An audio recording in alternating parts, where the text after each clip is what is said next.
በስመ አብ ወወልድ ወመንፈስ ቅዱስ አሐዱ አምላክ አሜን። በመጀመሪያም በክርስቶስ ክርስቲያን በወልድ ውሉድ በመንፈስ ቅዱስ መንፈሳውያን የተሰኛችሁ የክርስቶስ ቤተሰቦች የእናታችን የእመቤታችን የቅድስት ድንግል ማርያም የአስራት ያደራ ልጆች እስከ ሞት ድረስ በወደደንና ባፈቀረን በጌታችንና በአምላካችን በመድኃኒታችን በኢየሱስ ክርስቶስ ፍጹም የሰላምታ ቃል ሰላም እላችኋለሁ። እንደምን ሰነበታችሁ? አሚን። የጌታችንና የአምላካችን የመድኃኒታችን የኢየሱስ ክርስቶስ ስሙ ከአጽናፈ ዓለም እስከ አጽናፈ ዓለም ከፀሐይ መውጫ እስከ ፀሐይ መግቢያ ድረስ የከበረና የተመሰገነ ይሆነልን። እንዲሁም አትለየውምና እናቱ እናታችን እመቤታችን ቅድስት ድንግል ማርያም ስሟ የከበረና የተመሰገነ ይሆነልን። ቅዱሳን መላእክት፣ ቅዱሳን ጻድቃን፣ ቅዱሳን ሰማዕታት እግዚአብሔር ያከበራቸው ሁሉ እንደየክብራቸውና እንደየሞገሳቸው የተመሰገኑና የተከበሩ ይሆነልን። እንዲሁም የተወደዳችሁና የተከበራችሁ የሰንበት ሚዲያ የዩቲዩብ ቻናል ተከታታዮች ሁላችሁም በያላችሁበት የዓለም ክፍል የእግዚአብሔር አምላክ ሰላምና ፍቅር ከናንተ ጋር ይሁን። ይህንን መርሃ ግብር በየሥራ ቦታችሁ በየመኖሪያ ቤታችሁ ሆናችሁ በእምነት የምታደምጡ የቅዱሳኑ ረድኤትና በረከት ከናንተ ጋር ነው። እንዲሁም ከጠላታችን ከዲያብሎስ እስራት እንፈታለን፣ ከያዘንም ደዌ እንድናለን።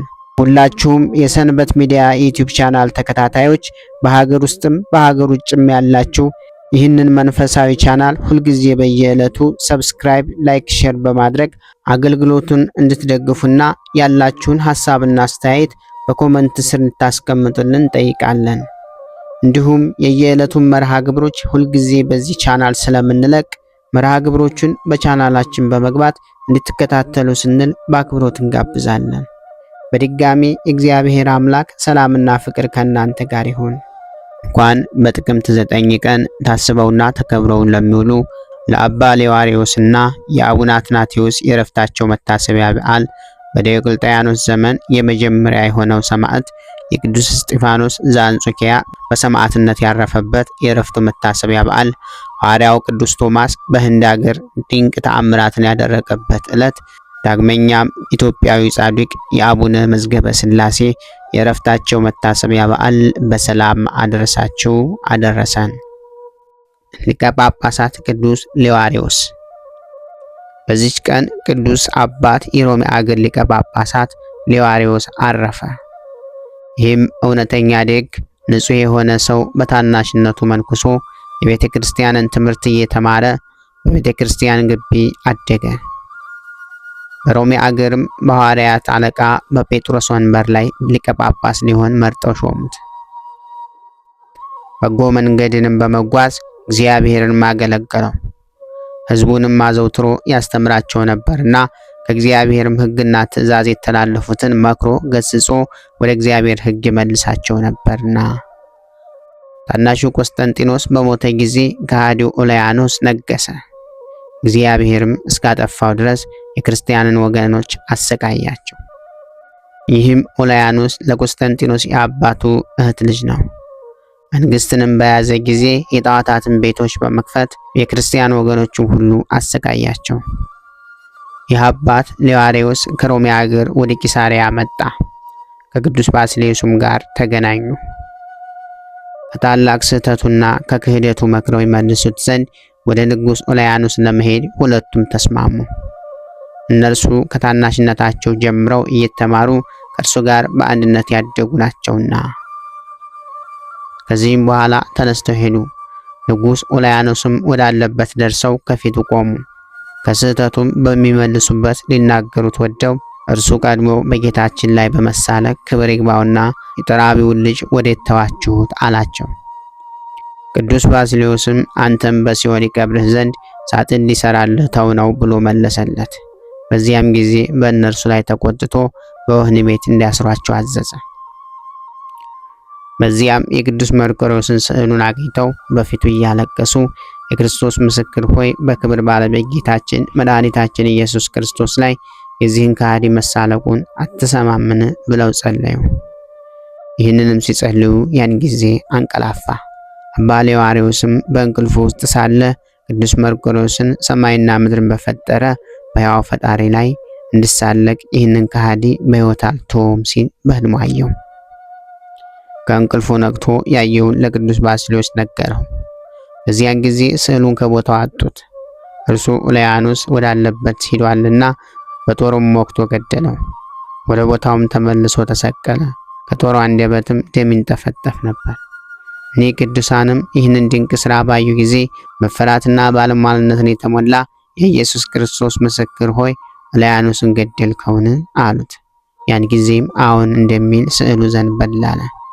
እሊህንም ቅዱሳን ሌዋርዮስን፣ ባስልዮስን ደስ አላቸው።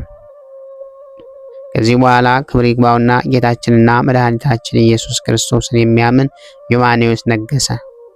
እሊህንም ቅዱሳን ከእስር ቤት አወጣቸውና ወደየቦታቸው ተመለሱ። ይህም አባት ሌዋርዮስ አርዮሳውያንን እጅግ ይጠላቸው ነበር። ከክርስቲያን ወገኖችም ለይቶ ያሳድዳቸዋል። መልካም ጉዞውንም ከፈጸመ በኋላ እግዚአብሔርን አገልግሎ በሰላም አረፈ። የሹመቱም ዘመን 70 ዓመት ነው። በዚህ ዕለት ታስቦና ተከብሮ የሚውለው ሌላው ቅዱስ አባታችን ሊቀ ጳጳሳት ቅዱስ አትናቴዎስ ነው። በዚች ቀን ዳግመኛ የከበረ የአንጾኪያ ሊቀ ጳጳሳት አባ አትናቴዎስ አረፈ። ይህ ቅዱስ ከታናሽነቱ ጀምሮ መነኮሰ። ባህታዊውም ሁሉ የሚያገለግል ቅን፣ ትሁት፣ በበጎ ሥራ ሁሉ ፍጹም ሆነ። ሊቀ ጳጳሳት አባ ሚካኤልም ካረፈ በኋላ ኤጲስቆጶሳት ሁሉም ተሰበሰቡ። ይህንን አባት ሊቀ ጵጵስና የሾሙት ዘንድ መረጡት።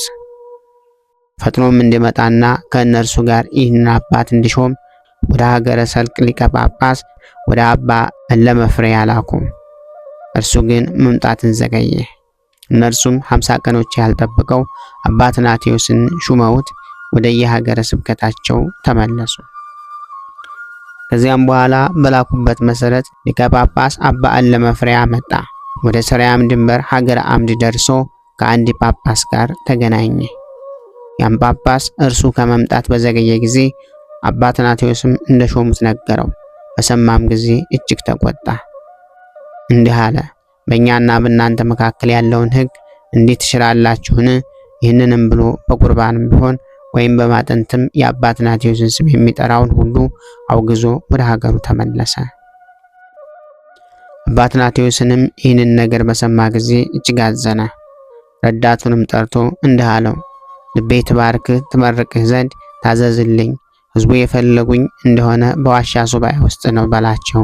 እኔ ወደ አንድ ቦታ ሄጄ 1 ዓመት ያህል ቆያለሁና አንተም ሊሆን በሚገባ ስራ ሁሉ እዘዛቸው፣ እሰር ፍታ አለው። ረዳቱም እሺ አለው። ከዚህ በኋላ አባ አትናቴዎስ የድሃ ልብስ ለብሶ በስውር ወጣ። በእግሩም ሂዶ ወደ ሀገረ ሰልቅ ደረሰ። የሊቀ ጳጳስ የአባ እለመፍሬያ ደጅ አንኳኳ። በረኛውም ምን ትሻለህ አለው። ከአባት ሊቀ ጳጳስ ቡራኬ ሻለሁ ብሎ መለሰለት። ነግሮለትም አስገባው። አባ እለመፍሬያን አንተ ከወዴት ነህ አለው። እርሱም ከሶርያ ሀገር ነኝ፣ የዕለት ሲሳይና ልብስ አጥቼ መጣሁ፣ በጥላህም ስር ሆኜ ላገለግልሻለሁ ብሎ መለሰ። ሁለተኛም ቄስ ነህን ወይስ ዲያቆን አለው። እርሱም ሽሙንም ጠርቶ ከመነኮሳቱ ጋር እንዳኖረው አዘዘ። አባ አትናቴዎስም የሊቀ ጳጳሱን የቤት ውስጥ ስራ የፈረሶችንና የበቅሎችንን ፍግ እስከሚጠርግ የሚሰራ ሆነ። ይፈጫል፣ ውሃ ይቀዳል፣ እንጀራ ይጋግራል፣ ወጥ ይሰራል፣ ምንም ምን ስራ አይቀረውም። እንዲሁም ለመነኮሳቱ ቤቶቻቸውን ይጠርግላቸው፣ ውሃንም ይቀዳላቸዋል፣ እሳትንም ያነድላቸዋል። እጅግም ስለወደዱት እንደ ሰማያዊ መልአክ አስመሰሉት። ከዚህም በኋላ አትናቴዎስን ዲቁና ይሾሙት ዘንድ ሊቀ ጳጳሱን መነኮሳቱ ማለዱት። በእሁድም ቀን አባ እለመፍሬያ ወደ ቤተ ክርስቲያን ገብቶ ዲቁና ሊሾመው አባ አትናቴዎስን ጠራው። እርሱም አልቅሶ አባቴ ሆይ ተወኝ፣ እኔ ድሃ ነኝና አለው። ባልተወውም ጊዜ አባቴ ይቅርታ አድርግልኝ፣ ይህስ ዲቁና አለኝ አለው። ሊቀ ጳጳሱም ከትዕግስቱና ከትህትና የተነሳ አደነቀ። በዲቁናም እንዲያገለግል አዘዘው። በዲቁና ያገለገለ 7 ወር ኖረ። ሊቀ ጳጳሱም አዋቂነቱን አይቶ ቅስና ሊሾመው ወደደ። በእሁድ ቀንም ወደ ቤተ ክርስቲያን ውስጥ ጠርቶ መንፈስ ቅዱስ ቅስና ሊሾም ጠርቶሃል አለው።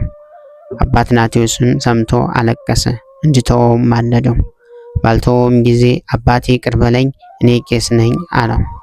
መነኮሳቱም ሁሉ አደነቁ፣ በእርሱም ደስ አላቸው። አባ ለመፍሬያም አስተዋይነቱን፣ የአንደበቱን ጣዕም፣ የተደራረበ አገልግሎቱንም ተመልክቶ ጳጳሱ አለሞተባት ለአንዲት ሀገር ጵጵስና ሊሾመው ወደደ። ጳጳሳትንና ኤጲስቆጶሳትንም ቀሳውስትንና ዲያቆናትንም በእሁድ ቀን ሰበሰባቸው። አባ አትናቴዎስንም አቅርበው እንዲህ አሉት፣ ለእገሌ ሀገረ ስብከት ጳጳስ ልትሆን ዛሬ መንፈስ ቅዱስ ጠርተሃል አሉት። እርሱም ሰምቶ አለቀሰ፣ እንዲተውትም አልቅሶ አማላቸው። እንደማይተውትም ባወቀ ጊዜ እርሱ የአንጾኪያ ሊቀ ጳጳስ አትናቴዎስ እንደሆነ ነገራቸው። ያመጣጡንም ምስጢር ገለጸላቸው። በዚያም ጊዜ አባ ለመፍሬያ እንደነገጠ አክሊሉንም ከራሱ ላይ አውልቆ በምድር ላይ ወደቀ። ለረጅም ጊዜ እንደሞተ ሆነ። በተነሳም ጊዜ እንዲህ ብሎ ጮኸ፣ ወንድሞቼ የማደርገውን እስቲ ንገሩኝ።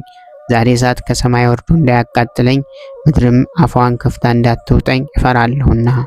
ጌታዬ የአንጾኪያ ሊቀ ጳጳሳት አትናቴዎስ ውሃ እየቀዳ የፈረሶችንና የበቅሎችን ጉድፍ እየጠረገ በቤቴ ውስጥ እንደ ባሪያ ሊያገለግል አግባብ ነውን?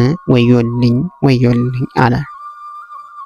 ጳጳሳቱና የተሰበሰቡት ሁሉ በሰሙ ጊዜ ከእግሩ በታች ወድቀው ሰገዱለት። እጆቹንና እግሮቹንም ሳሙ። ሊቀ ጳጳሱም ያማሩ የክህነት ልብሶችን ያለብሱት ዘንድ መስቀሎችንና አርዌ ብርቱን ያመጡ ዘንድ በመንበር ላይ ያስቀመጡት ዘንድ አዘዘ።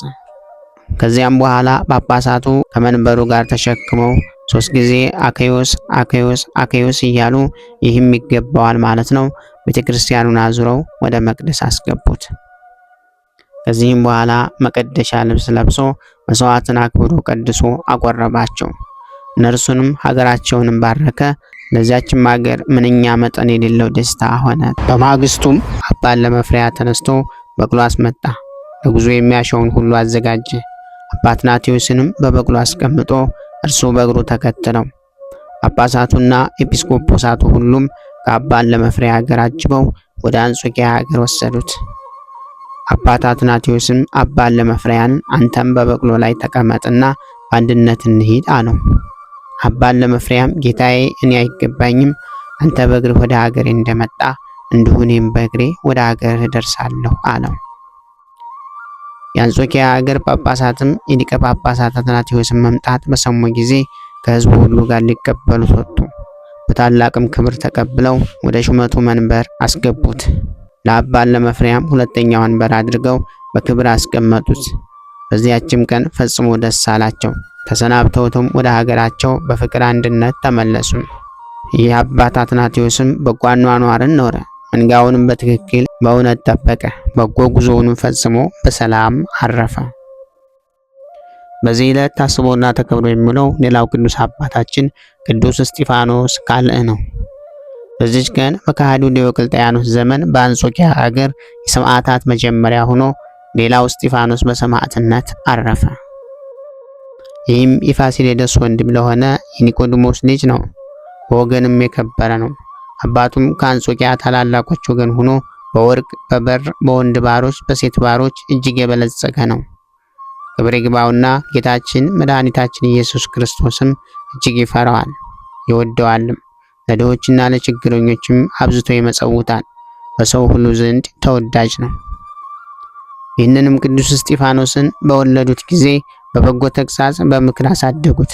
በመጀመሪያም የዳዊትን መዝሙር ከዚያም የብሉይና የሐዲስ መጽሐፍትን የመጽሐፍ ቅዱስ ዕውቀት በላዩ እስኪሞላ ድረስ አስተማሩት።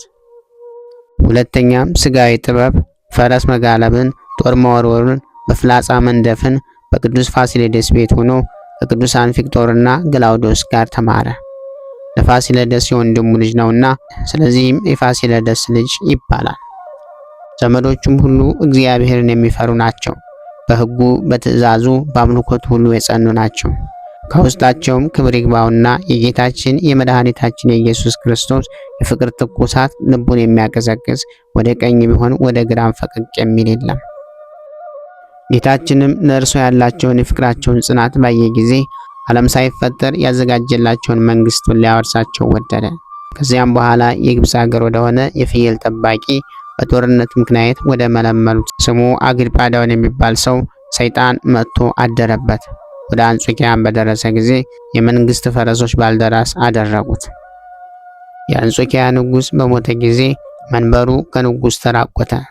በአንዲት ዕለትም የንጉሱ ልጅ በቤቷ ደርብ ስትመላለስ ሲዘፍን አየችው። እርሱም ለፈረሶች ክራርና መሰንቆ ሲመታላቸው እንደሚዘፍን ሰው ሆነው ያሽካኩ ነበር። ስለዚህም ወደደችውና ባል አድርጋ አነገሰችው። ስሙንም ዲዮቅልጥያኖስ ብላ ሰየመችው። ያን ጊዜ በዘመኑ ለተደረገ አመጽና ግፍ ወዮ! ምን አይነት አመጽና ግፍ ነው! ክብር ይግባውና ጌታችን መድኃኒታችን ኢየሱስ ክርስቶስን ከካደው በኋላ ጣዖታትን አመለከ። በክርስቶስም ያመነውን ሁሉ ገደለ። እንደ ነጣቂዎች አራዊትም የሰውን ስጋ የሚበላ ደማቸውንም የሚጠጣ ሆነ። የተመረጡ የመንግስት ልጆችን ሁሉ እረኛ እንደሌላቸው በጎች በተናቸው። የተመረጡ የመንግስት ልጆችን ሁሉ እረኛ እንደሌላቸው በጎች በተናቸው። ከእነርሱም ውስጥ በችንካሮች ቸንክሮ የገደላቸው አሉ። በማረጃ አርዶ የገደላቸውም፣ በጦር ወግቶ በእሳትም አቃጥሎ የገደላቸው አሉ። አስሮ አፋቸውንም በልጓም ለጉሞ ወደ ግብፅ አገሮች እስከ ሰደዳቸው ድረስ ለቅሶና ዋይታም በአንጾኪያ ሀገር እስከ መላ ድረስም ባል ስለ ሚስቱ፣ ሚስትም ስለ ባሏ፣ እናትና አባት ስለ ልጆቻቸው፣ ልጆችም ስለ ወላጆቻቸው፣ ሰዎችም ሁሉ ስለ ወገኖቻቸው የቅዱሳንን ሰማዕታትንም ስጋቸውን በሀገሩ ጥጋጥግ የወደቀ ሆነ። በጠባቂዎችም ገንዘብ ሰጥተው በስውር ወስደው ከሚቀብሯቸው በቀር ቀባሪ የላቸውም ነበር። ይህም ቅዱስ እስጢፋኖስ የምስክርነትን አክሊልን ይሰጠው ዘንድ ወደ እግዚአብሔር ሲጸልይ ኖረ። የመጀመሪያይቱ ቀን ንጉሥ ዲዮቅልጥያኖስ በግዛት ውስጥ ላሉ ሀገሮች ሁሉ አብያተ ክርስቲያናት እንዲዘጉ፣ የጣዖታት ቤቶች እንዲከፈቱና እንዳመልኳቸውም እነርሱ በጦርነት ውስጥ ድል አድራጊነትን ይሰጡናልና ይህንን ትእዛዝ የሚቃወምና እምቢ የሚል ቢኖር ንብረቱ ይወረስ፣ በየአይነቱ በሆነ ስቃይ ይሰቃይ፣ ርኅራሄ በሌለው አሟሟት እስኪሞት ብሎ የሚያዝ የአዋጅ ደብዳቤ ጻፈ። የመንግስቱን ታላላቆች ሁሉ ህዝቡንም ታላቁንም ታናሹንም ሰበሰባቸው። ይቺ የረከሰች ደብዳቤ በተሰበሰቡበት ፊት ትነበብ ዘንድ አዘዘ።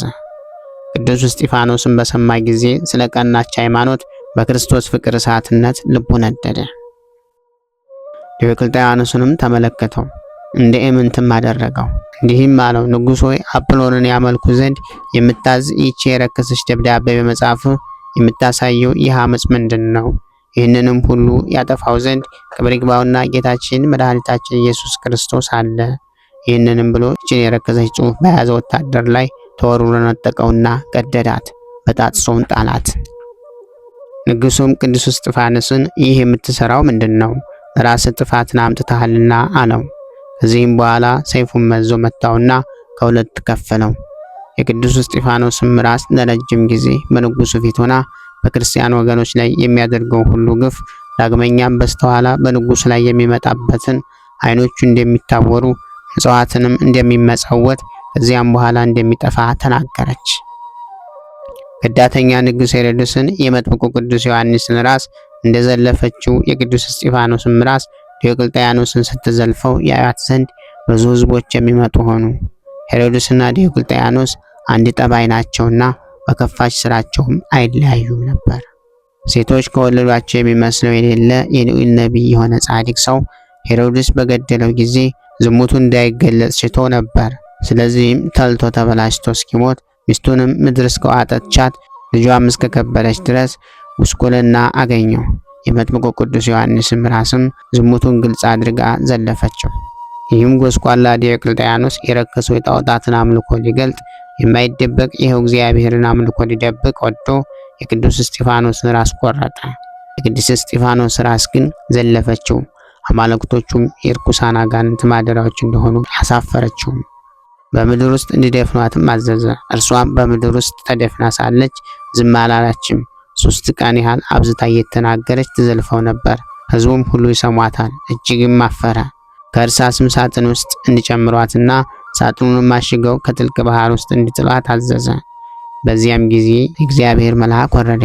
ሳጥኑንም ከባህር አውጥቶ በባህር ዳር አኖረው። እናቱም ስጋውን እየፈለገች በእግዚአብሔር ፍቃድ ከዛች ደረሰች። አገኝታውም ዘመን እስቲያልፍ በስውር ቦታ አኖረችው። በፊቱም መብራት አኖረች። የመከራውንም ወራት ካለፈ በኋላ ያማረች ቤተክርስቲያን ተሰራችለት። ከእርሱም ታላላቅ ድንቆችና ተአምራቶች ተገለጡ።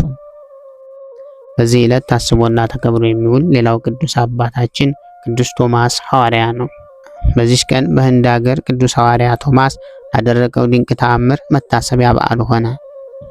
ይህም እንዲህ ነው። ሐዋርያ ቶማስ እንደ ባሪያ ተሽጦ ወደ ህንድ ሀገር ከአቤኒስ ጋር በገባ ጊዜ አቤኒስ ወደ ንጉሥ ጎንዶፎር አቀረበውና አናጺ እንደሆነም ለንጉሥ ነገረው። ንጉሡም ስለሚችለው ሙያው ሐዋርያውን ጠየቀው። ቅዱስ ሐዋርያ ቶማስም እንዲህ ብሎ ለንጉሥ መለሰለት።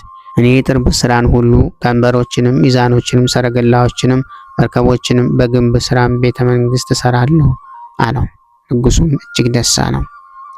ቤተ መንግስቱን እንዲሰራለት ከሚሻው ቦታ ወሰደውና በምን ወር ትሰራለህ አለው። ሐዋርያም ከህዳር መባቻ ጀምሬ በሚያዝያ ወር ጨርሳለሁ አለው። ንጉሡም አድንቆ ሕንፃ ሁሉ በበጋ ይታነጻል፣ አንተ ግን እንዴት በክረምት ወር ታንጻለህ አለው። ሐዋርያም ስለዚህ ነገር ችግር የለም አለው። ከዚህ በኋላ ንጉሡ ለእርሱና ከእርሱ ጋር ለሚሰሩ ሰራተኞች የሚሆን ብዙ ገንዘብን ሰጠው። የንጉሥን ለንጉሥ እሰጣለሁ እያለ ለድሆችና ለምስኪኖች መጸወተው። ዳግመኛም የቤተ መንግስቱ ግድግዳው ተፈጽሞ ጣሪያው ቀርቷል ብሎ ወደ ንጉሡ ላከ። ያን ጊዜም ንጉሡ ብዙ ገንዘብን ላከለት። ሐዋርያውም ተቀብሎ እንደ ልማዱ መጸወተው። ከዚህም በኋላ ንጉሡ በመጣ ጊዜ ስለ ቤተ መንግስቱ ህንፃ ጠየቀ። ምንም የተሰራ ነገር አላገኘም። ነገር ግን ገንዘቡ ለድሆች ምጽዋት ሆኖ እንደተበተነ ሰማ። እጅግም ተቆጣ። በሚገለውም ነገር እስኪመክር ድረስ ሐዋርያ ቶማስን ካመጣው በኋላ ከአቤኒስ ጋር አሰረው።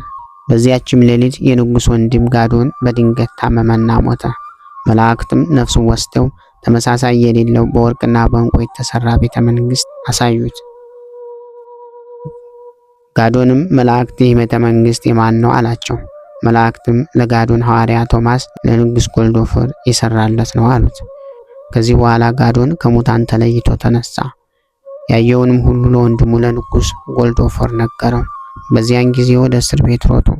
ቅዱስ ሐዋርያ ቶማስንም አቤኒስንም ከወህኒ ቤት አወጧቸው። ለሐዋርያውም ሰገዱለት። የሀገር ሰዎችም ሁሉ ከንጉሥ ጎልዶፎር ጋር አመኑ። በአብ በወልድ በመንፈስ ቅዱስ ስም ተጠመቁ። የጌታችን ኢየሱስ ክርስቶስንም ቅዱስ ሥጋውና ደሙን አቀበላቸው። ከዚያም በኋላ ባረካቸውና ከእርሳቸው ዘንድ ወጥቶ ወደ ሌላ ቦታ ሄደ። በዚህ ዕለት ታስቦና ተከብሮ የሚውል ሌላው ቅዱስ አባታችን አቡነ መዝገበ ሥላሴ ጻድቅ ነው። አቡነ መዝገበ ሥላሴ በታሪካዊነቱና በያዛቸው ድንቅ ቅርሶች ከሚታወቀውና ኢትዮጵያዊውን ሐሳበ ዘመን በመቀመር ከሚታወቀው ከእውነተኛው የብሕትውና ቦታ ከደብረ ገሪዛን ቅድስት ማርያም ጉንዳን ጉንዶ ገዳም የተገኙ ታላቅ አባት ናቸው እና አቡነ አበከረዙንን ጨምሮ የባሕረ ሐሳብ ፍልስፍናና የሥነ ጽሑፍ ማዕከል ከሆነው ከዚህ ገዳም የወጡ ገድል ተጽፎላቸው ታቦት በስማቸው የተቀረጸላቸው ከ17 በላይ ታላላቅ ቅዱሳን አሉ። አቡነ መዝገበ ሥላሴም ከእነዚህ የበቁ ቅዱሳን ውስጥ አንዱ ናቸው። አባታቸው ሀብተ ጽዮን እናታቸው ማርያም ሞገሳ ሲባሉ እነርሱም በእግዚአብሔር ፊት ቅኖች ነበሩ። ማርያም ሞገሳ ዕለት 50 ስጦታ እየያዘች ወደ ቤተ ክርስቲያን እየሄደች ስትጸልይ በአንደኛው ዕለት የታዘዘ መልአክ መጥቶ በእግዚአብሔር ፊት ሞገስ ያገኘና የተባረከ ልጅ ተወልጃለሽ ብሎ አበሰራት። እርሷም ከማኅፀኔ እንደ ፀሐይ የሚበራ ፀሐይ ሲወጣ አየሁ አለች። በዚህም መሰረት አቡነ መዝገበ ሥላሴ በምስራቃዊ ትግሬ ዞን በገላውዶስ ዘመነ መንግስት በ1532 ዓ.ም ተወለዱ። በ40ኛው ቀናቸውም ሲጠመቁ ሰጊድ ለአብ ተባሉ። ሰጊድ ለአብ ከዕለታት በአንደኛው ቀን የእግዚአብሔር መልአክ ከእናታቸው እቅፍ ውስጥ ነጥቆ ወስዶ ደብረ ከሰዋ ወይም ደብረ ከሪዛን ጉንዳ ጉንዶ ቅድስት ማርያም ገዳም አደረሳቸው። ወደ ቅድስተ ቅዱሳንም ካስገባቸው በኋላ በውስጥ የነበሩትን ነዋያተ ሁሉ እያሳየ አንተ ሕፃን ሆይ እወቅ፣ ይህ የምታይ ሁሉ ያንተ ነው፣ ተጠብቀውም ዘንድ እግዚአብሔር ሰጥቷል። ደግሞም የክርስቶስን በጎች ጠብቅ ዘንድ ተሰጥቷልና ፈጽሞ ደስ ይበለ አላቸውና ፈጥሮ ወደ እናታቸው እቅፍ መለሳቸው። እድሜያቸውም ለትምህርት ሲደርስ ወደ ጉንዳ ጉንዶ ተመልሰው የሁሉንም መጽሐፍትን ምስጢር ጠንቅቀው ተማሩ። በገዳሙም የምንኩስናን ስራ እየሰሩ በተጋድሎ ኖሩ። ክብርት እመቤታችን ድንግል ማርያም ተገልጣላቸው ልጄ ሆይ በተፈቀደልህ ተጋድሎ አሰልጥነሃልና ጨክን፣ በርታ፣ እኔም ካንተ አልለይም አለችው። ከመነኮሱም በኋላ ስማቸው አቡነ መዝገበ ሥላሴ ተባሉ። አቡነ መዝገበ ሥላሴ ስብከተ ወንጌልን በመላ ሀገራችን በማስፋፋት ብዙ የደከሙ ታላቅ አባት ናቸው።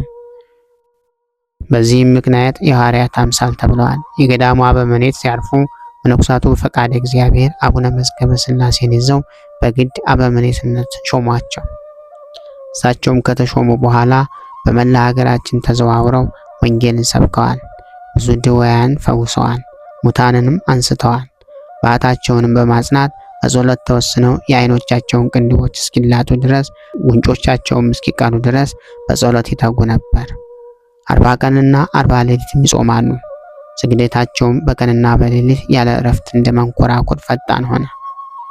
ወዛቸውና እንባቸው አንድ ላይ ተቀላቅሎ እንደ ጅረት እስኪፈስ ድረስ በጭንቅ ተጋድሎ እንደኖሩ ገድላቸው ይናገራል። እመቤታችንም ብዙ ጊዜ እየተገለጠችላቸው ከሕመማቸው እየፈወሰቻቸው ታበረታቸው ነበር። ከዕለታትም በአንደኛው ቀን አቡነ መዝገበ ሥላሴ ራእይ ተመለከቱ።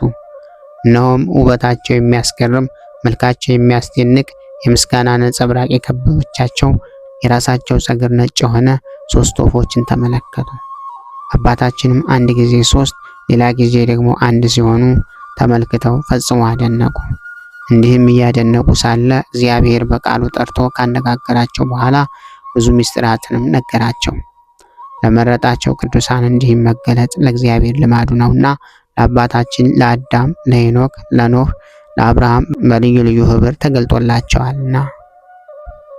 ኦሪት ዘፍጥረት ምዕራፍ 3 ከቁጥር 10፣ ኦሪት ዘፍጥረት ምዕራፍ 5 ከቁጥር 24፣ ኦሪት ዘፍጥረት ምዕራፍ 6 ከቁጥር 13፣ ኦሪት ዘፍጥረት ምዕራፍ 18 ከቁጥር 1። ለሕዝቅኤልም በኮበር ወንዝ፣ ለዳንኤልም በኩሳ ግንብ፣ ለኢሳይያስ ሱራፌል እያመሰገኑት ተገልጦላቸዋል። በሕዝቅኤል ምዕራፍ 1 ከቁጥር 1፣ በዳንኤል ምዕራፍ 8 ከቁጥር 1 እስከ 3፣ በኢሳይያስ ምዕራፍ 6 ከቁጥር 1 እስከ 3። አቡነ መዝገበ ሥላሴ በዘመን ደረጃ በኋለኛው ዘመን የተነሱ አባት ይሁኑ እንጂ በሰጡት ሐዋርያዊ አገልግሎትና ገንዘብ ባደረጉት የተጋድሎ ጽናት የከበሩ ቅዱሳት ሐዋርያን መስለዋቸዋል። የታዘዘ መልአክ ወደ መንግሥተ ሰማይ ነጥቆ ወስዶ ማደሪያቸውን አሳይቷቸዋል። መልሶ ወደ ምድር ካመጣቸው በኋላ የረፍታቸው ጊዜ እንደደረሰ ነገራቸው። በሰኔ ወር ታርፋለህ ቢላቸው በሰኔማ ልጆቼ ተስካሪ ማድረግ አይችሉም አሉት። መልአኩም መልሶ እረፍት በሐምሌ ይሁን ቢላቸው ጻድቁ አሁንም አይሆንም ብለው ተከራከሩ። በነሐሴም እንደዛው ሆነ። መልአኩም መስከረም አሳልፎ ጥቅምት እንደሚያልፉ ነግሯቸው አረገ። ከዚያም በኋላ ለስም አጠራሩ ምስጋና ይግባውና ጌታችን ቅድስት እናቱን መላእክትን፣ ቅዱሳን ጻድቃን ሰማዕታትን ሁሉ አስከትሎ መጥቶ አንተ የ11ኛ ሰዓት ቅጥረኛ ወዳጅ ሆይ ከቅዱሳን ሁሉ በኋላ የተነሳ በማቴዎስ ወንጌል ምዕራፍ 20 ከቁጥር 1 እስከ 5 የምስራች ነግር ዘንድ የድካምህ ዋጋ ሰጥህ ዘንድ መጥቻለሁ አለው። እነሆ ከጠዋት ጀምሮ ከደከሙት ጋር አንድ አድርጌሃለሁ፣ ካንተም ጋር ቃል ኪዳን ገብቻለሁ። ስምህን በእምነት የጠራ መታሰቢያህንም ያደረገ በጸሎትም የታመነ እስከ 80,600 ነፍሳት አስራት ይሆኑ በማለት ቃል ኪዳን ከገባላቸው በኋላ ወደ ሰማይ አረገ። በዚያም ጊዜም አቡነ መዝገበ ሥላሴ ፊታቸው እንደ ፀሐይ አበራና ጥቅምት 9 ቀን ከሌሊቱ በ6 ሰዓት እንደ መልካም እንቅልፍ አረፉ። መላ ዘመናቸው 115 ዓመት ሲሆን የደብረ ገሪዛን ጉንዳ ጉንዶ ቅድስት ማርያም ገዳም አበምኔት ሆነው ከመሾማቸው በፊት 62 ዓመት፣ ከተሾሙበት ጊዜ እስከ ዕለተ ዕረፍታቸው ድረስ 53 ዓመት ነው። መካነ መቃብራቸው እዛው ደብረ ገሪዛን ጉንዳ ጉንዶ ቅድስት ማርያም ገዳም ይገኛል። በጉንዳ ጉንዶና አድገራት በሚገኝ ገዳማቸው ውስጥ በስማቸው የፈለቁ ብዙ ፈዋሽ ጠበሎች አሉ። አድገራት የሚገኘው ገዳማቸው ውስጥ ያለው ጠበል የትኛውንም በሽታ በአስቸኳይ ፈውስ በመስጠት ይታወቃል። ተጠማቂው ሰው የማይድን ከሆነ ቶሎ ይሞታል እንጂ ከ7 ቀን በላይ አይቆይም። ጻድቁ ብዙ የተጋደሉበት ይህ ገዳም በግራኝ አህመድ ዘመን 44 ጽላቶች ተሰውረውበታል። የወዲት ጉቲትም ልታገኘው አልቻለችው ታላቅ ገዳም ነው። በአንድ ወቅት ከአዲያን አሕዛብ ጦረኞች ወደ ገዳሙ ሲወጡ በተአምራት ወደ ጽድ ዛፍ ተለውጠዋል። ጽዶች አሁንም ድረስ በገዳሙ ክልል ውስጥ የሚገኙ ሲሆኑ ጽዶቹንም በእሳት አቃጥለው ከሰል ቢያደርጓቸው ደም ሆነው ይፈሳሉ እንጂ ፈጽሞ ከሰል መሆን አይችልም። ለእግዚአብሔር ምስጋና ይሁን። እኛንም በቅዱሳኑ ጸሎት ይማረን። በረከታቸውም ከኛ ጋር ትኖር ለዘላለሙ አሜን። ጌታ ሆይ ከብልጽግናቸው ብዛት የተነሳ ብዙ መባን ካገቡት ይልቅ የድሃይቱን አነስተኛ መባ እንደተቀበልክ ለሁል ጊዜ የሚያገለግልህን አላፍ መላእክት እያሳሰብኩ በችግሬ ጊዜ የማቀርብልህን ምስጋና ተቀበል። እናንተም ቅዱሳን ነቢያት፣ የወንጌል ሰባኪያን ሐዋርያት፣ ሰማዕታትና ጻድቃን፣ ትጉሃን መላእክት፣ ፍጹማን ደናግል እንዲሁም ደጋጎች መነኩሳት ወይ ልጅ አዋቂ ሳይለይ የምንሰበሰብበትን የጉባኤ ቦታ ባርኩ። ይህንን መጽሐፍት አዘጋጅቶ ብራና ዳምጦ የጻፈውና ያጻፈውን ከግዕዝ ወደ አማርኛ የተረጎመውን ቃለ ንባቡን በእርጋታ መንፈስና በተመስጦ ሕሊና ያዳመጠ በደለኛን ሁሉ የምታስምር የጌታ እናቱ በማርያም ጸሎት ኢየሱስ ክርስቶስ ሆይ በአንድነት ይማረን። ኢየሱስ ክርስቶስ ሆይ በአንድነት ይማረን። ኢየሱስ ክርስቶስ ሆይ በአንድነት ይማረን። ክብር ምስጋና ይሁን አንድ አምላክ ለሚሆን ለአብ ለወልድ ለመንፈስ ቅዱስ ስም እስከ ዘላለሙ አሜን። ወስብሐት ለእግዚአብሔር ወለወላዲቱ ድንግል ወለመስቀሉ ክቡር። ይቆየን።